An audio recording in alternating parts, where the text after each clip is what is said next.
Hello everyone. Today, to begin this beautiful rainy day, I'm going to do a quick review of Yellow Rime.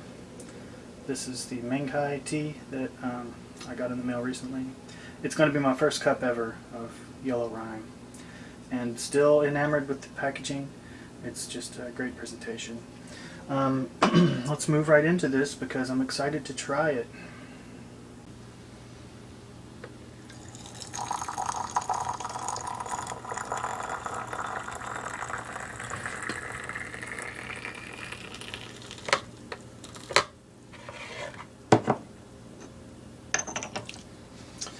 Okay, it's good looking stuff.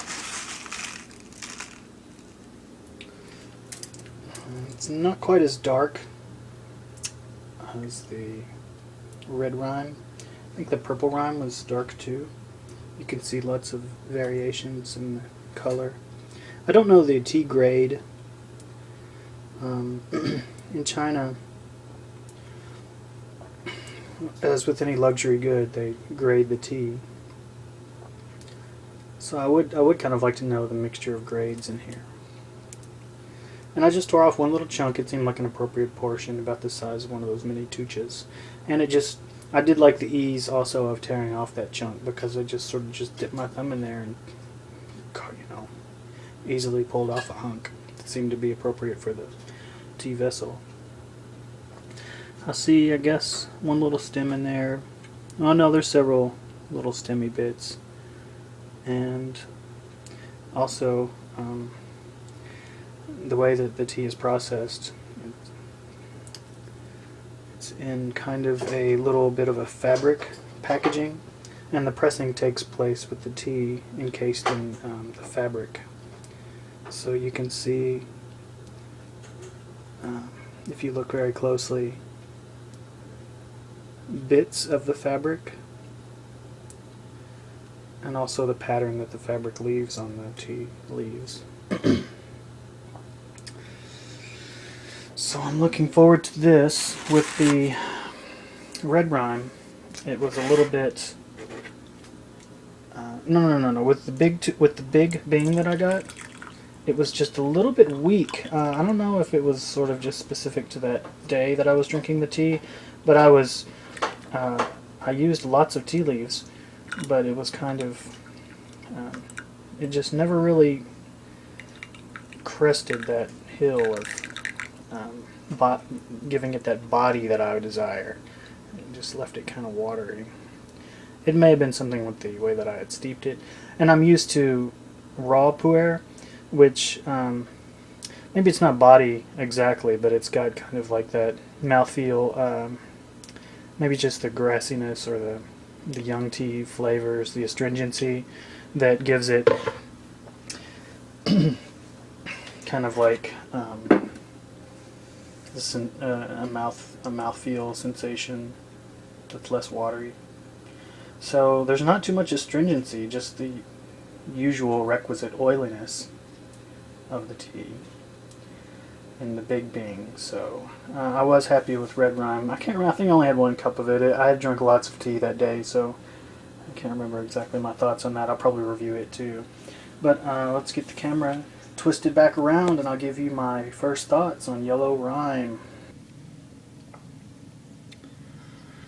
This is the view from my study, everyone.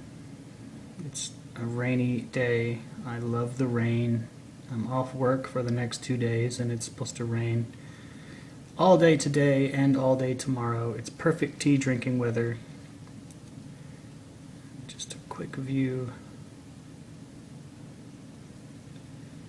It's really, really nice. Let's conclude our review. Well, my thoughts are, I'm not sure what it is, but these last round of teas that I've been drinking, to me, don't have something that I desire in tea. It's missing the full roundness of the flavor. It's so dainty and light on my palate that I'm distrustful of it. Well, the trouble is, I've spent years drinking very, very, very strong tea. So now that I'm trying to disassemble the peculiarities of these new teas, I'm drinking them a little bit weak. So what I'm going to do to get the full flavor is probably, now that I've had a little bit of sampling of all of these new teas that have arrived, I'm going to really just make them very strong. So some specific notes about the flavor. It has the slipperiness that I've come to know and love. It's got something that hangs around the palate, like all of these teas have a, forgive me, but it's that mustiness, that little bit of a dankness, and it's got that, and it's dancing around on my palate, but I'm going to have to make a stronger cuppa to really give my truest thoughts. But it's a good day for it. I'm going to continue sipping away, and I hope you are going to do the same.